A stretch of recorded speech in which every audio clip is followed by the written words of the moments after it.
പലരെയും അലട്ടുന്നൊരു ഒരു ബുദ്ധിമുട്ടാണ് അല്ലെങ്കിൽ ഒരു അസുഖമാണ് ഹാലിറ്റോസിസ് അല്ലെങ്കിൽ വായനാട്ടം എന്ന് പറയുന്നു. ഈ ഒരു പ്രശ്നം വന്നു കഴിഞ്ഞാൽ ആ ഒരു വ്യക്തിക്ക് ഒരു സൊസൈറ്റിയിലോട്ട് ഇറങ്ങാൻ പറ്റുന്നില്ല, അല്ലെങ്കിൽ ഒരു ആളുകളോടായിട്ട് സംസാരിക്കാൻ ഭയങ്കര ബുദ്ധിമുട്ടുണ്ടാവുന്നു, അവരെ കോൺഫിഡൻസ് റെഡ്യൂസ് ആവുന്നു, അല്ലെങ്കിൽ ഒരു സോഷ്യൽ ലൈഫ് സ്റ്റൈൽ അവിടെ മെയിൻറ്റെയിൻ ചെയ്യാൻ പറ്റുന്നില്ല. അങ്ങനെ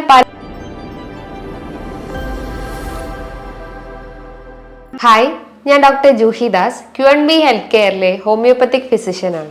ഇന്ന് പലരെയും അലട്ടുന്നൊരു ബുദ്ധിമുട്ടാണ് അല്ലെങ്കിൽ ഒരു അസുഖമാണ് ഹാലിറ്റോസിസ് അല്ലെങ്കിൽ വായനാട്ടം എന്ന് പറയുന്നു.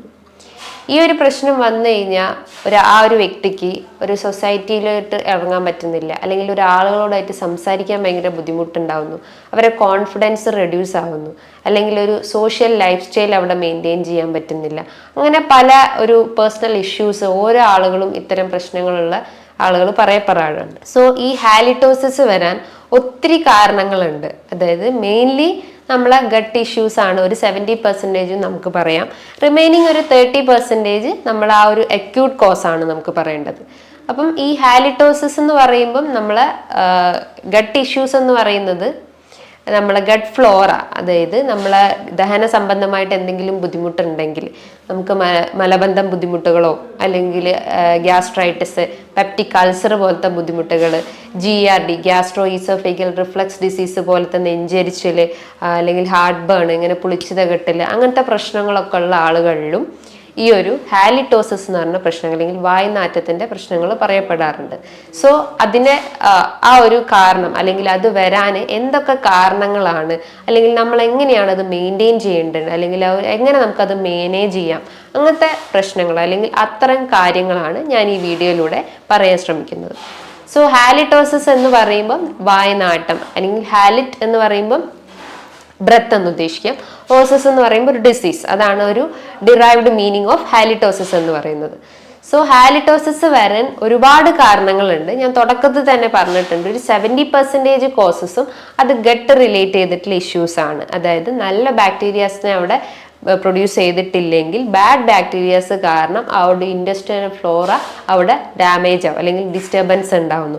അതുമൂലം നമുക്ക് ദഹന സംബന്ധമായിട്ടുള്ള ബുദ്ധിമുട്ടുകൾ ഉണ്ടാവുന്നു. അതായത് മലബന്ധം, അല്ലെങ്കിൽ ഡയേറിയ, ഇൻഫ്ലമേറ്ററി ബവൽ ഡിസീസ് ആയിട്ടുള്ള coeliac disease, Crohn's disease, ulcerative colitis പോലത്തെ അൾസർ ഡിസീസിലേക്കൊക്കെ ലീഡ് ചെയ്യാനുള്ള ഒരു ചാൻസസ് ഉണ്ട്. സോ അതൊക്കെ ഒരു കാരണം, അല്ലെങ്കിൽ അതാണ് ഈ ഒരു ഹാലിറ്റോസിസിന്റെ ഒരു മെയിൻ കോസ് എന്ന് പറയപ്പെടുന്നത്. ഇതൊരു ക്രോണിക് കോസ് അല്ലെങ്കിൽ ഒരു ഡ്യൂറേഷൻ കൂടിയിട്ടുള്ള ഒരു കോസ് ആയിട്ട് നമുക്ക് പറയപ്പെടാം. ഒരു അക്യൂട്ട് കോസ് എന്ന് പറയുന്നതാണ് നമ്മൾ ഓറൽ കാവിറ്റിയിൽ ഉണ്ടാകുന്നത്. അതായത് റിമൈനിങ് ഒരു 30% കോസാണ് ഈ ഓറൽ കാവിറ്റിയിൽ ഉണ്ടാകുന്ന ഇഷ്യൂസ്. ഓറൽ കാവിറ്റീൻ്റെ അകത്ത് നമ്മളെ പല്ലും അല്ലെങ്കിൽ നാവും ടോൺസിൽസും ടീത്തും എല്ലാം ഉൾപ്പെടുന്നതാണ്. അപ്പോൾ ഓറൽ കാവിറ്റീൻ്റെ അകത്ത് വരുമ്പോൾ നമുക്ക് ടീത്തിൽ എന്തെങ്കിലും ഒരു കാരീസോ അല്ലെങ്കിൽ ഒരു ഇൻഫെക്ഷൻസ് ഒക്കെ വരുവാണെങ്കിൽ അത് ഈ ഒരു ഹാലിറ്റോസിസിലേക്ക് ലീഡ് ചെയ്യാം.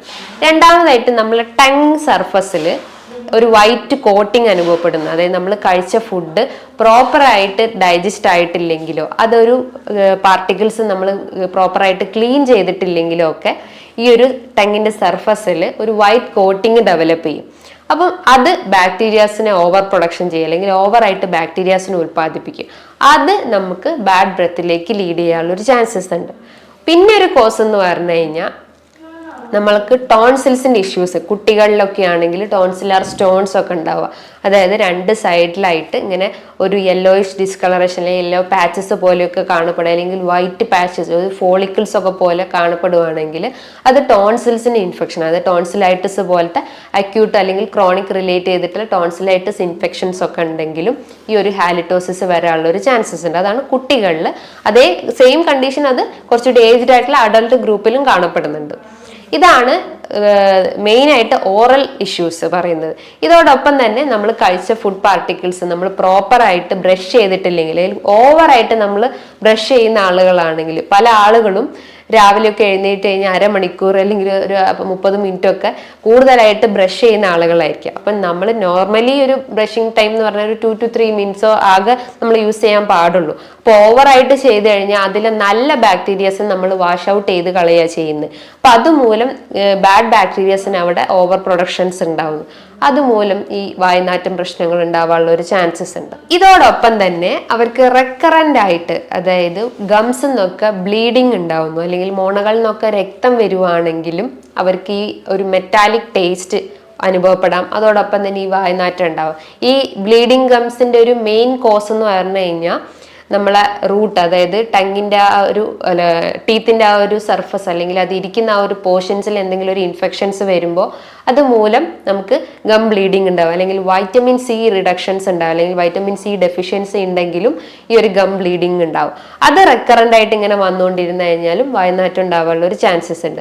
അതോടൊപ്പം തന്നെ ഇടയ്ക്കിടയ്ക്ക് നമുക്ക് അൾസർ, മൗത്ത് അൾസർ ഒക്കെ വരാനുള്ള ഒരു ചാൻസസ് ഉണ്ട്. അതായത് നമ്മൾ കൂടുതലായിട്ട് സ്പൈസി ഫുഡോ അല്ലെങ്കിൽ നമ്മുടെ ബോഡിയിൽ വാട്ടർ ലെവൽ റെഡ്യൂസ് ചെയ്ത് കഴിഞ്ഞാൽ ഗട്ട് റിലേറ്റ് ചെയ്തിട്ടുള്ള അൾസർ റിലേറ്റ് ചെയ്തിട്ടുള്ള ഇഷ്യൂസ് ഒക്കെ നമ്മളെ വയറിനൊക്കെ പ്രശ്നങ്ങൾ ഉണ്ടെങ്കിലും ഈ ഒരു മൗത്ത് അൾസർ വരാനുള്ള ഒരു ചാൻസസ് ഉണ്ട്. നമുക്കറിയാം നമ്മളെ ഗട്ടിൽ എന്തെങ്കിലും ഒരു ഇഷ്യൂസ് ഉണ്ട്, അല്ലെങ്കിൽ നമ്മളെ വയറിന് എന്തെങ്കിലും ഒരു അൾസറോ അല്ലെങ്കിൽ വേറെ എന്തെങ്കിലും ഇൻഫ്ലമേഷൻ കണ്ടീഷൻസ് നമ്മളെ വയറിനുണ്ടെങ്കിൽ അതിൻ്റെ ഒരു ഫസ്റ്റ് സൈൻ ആയിട്ടാണ് നമ്മളെ വായൻ്റെ അകത്ത് ഈ അൾസർ വരുന്നത്. സോ അത് റിക്കറൻ്റ് ആയിട്ട് ഇങ്ങനെ വന്നുകൊണ്ടിരുന്നു കഴിഞ്ഞാലും വായനാറ്റം വരാനുള്ള ഒരു ചാൻസസ് ഉണ്ട്. അതേപോലെ നമ്മൾ പല്ലിന് ക്ലിപ്പ് ഇട്ട ആളുകളാണെങ്കിൽ, അല്ലാതെ ചില ആളുകൾക്ക് അതൊരു ക്ലിപ്പ് ഇട്ടതിന് ശേഷം ഒരു സ്റ്റേജ് കഴിഞ്ഞ് കഴിഞ്ഞാൽ അവർക്ക് അത് റിമൂവ് ചെയ്തിട്ട് രാത്രി അത് റിമൂവ് ചെയ്തിട്ട് യൂസ് ചെയ്യുന്ന ഒരു ചാൻസസ് ഉണ്ട്.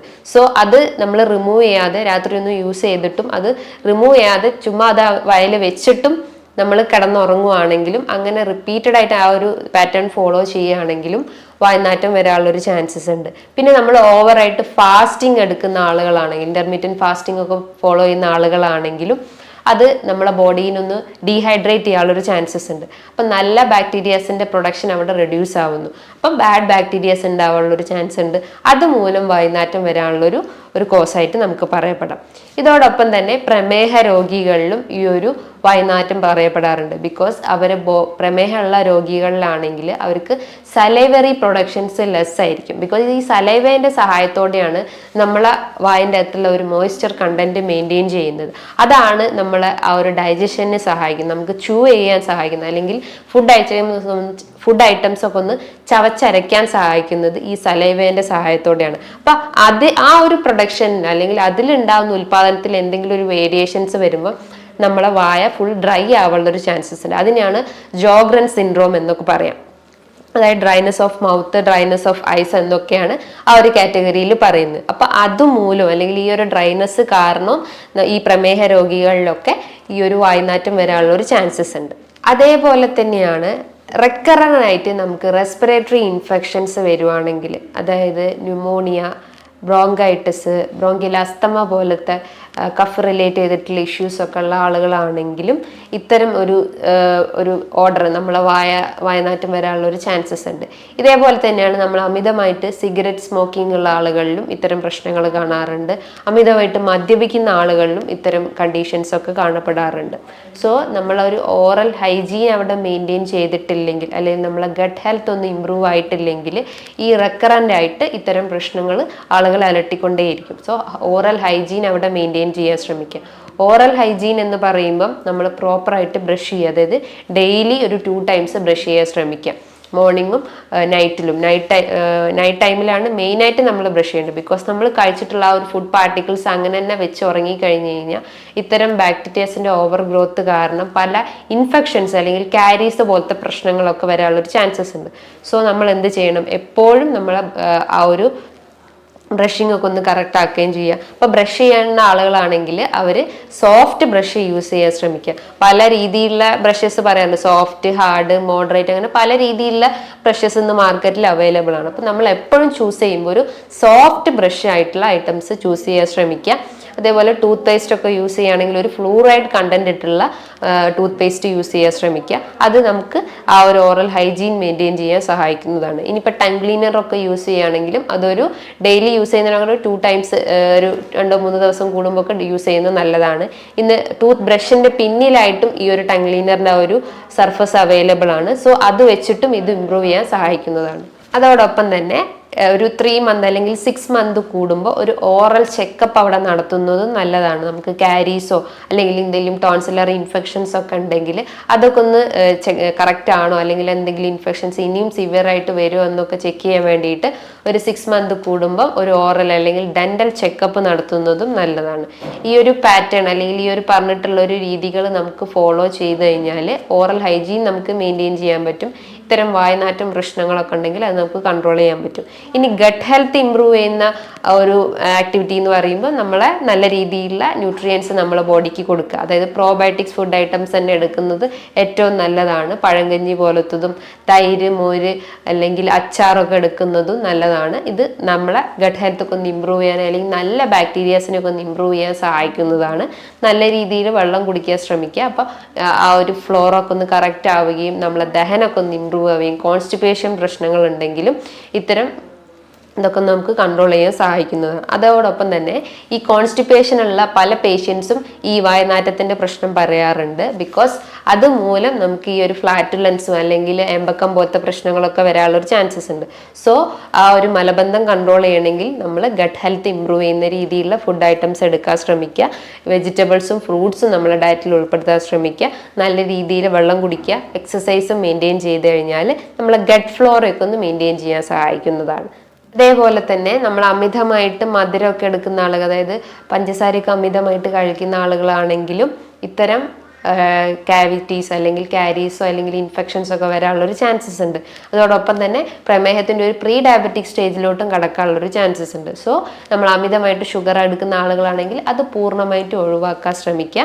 ഓറൽ ചെക്കപ്പ് മെയിൻറ്റെയിൻ ചെയ്യുക. അമിതമായിട്ട് മദ്യപിക്കുന്ന പുകവലിക്കുന്ന ആളുകളാണെങ്കിൽ അത് പൂർണ്ണമായിട്ട് ഒഴിവാക്കാൻ ശ്രമിക്കുക. അതുപോലെ തന്നെ നമ്മൾ ഓവറായിട്ട് മെഡിസിൻസ് എടുക്കുന്ന ആളുകളാണെങ്കിലും അതൊക്കെ ഒന്ന് കുറയ്ക്കാൻ ശ്രമിക്കുക.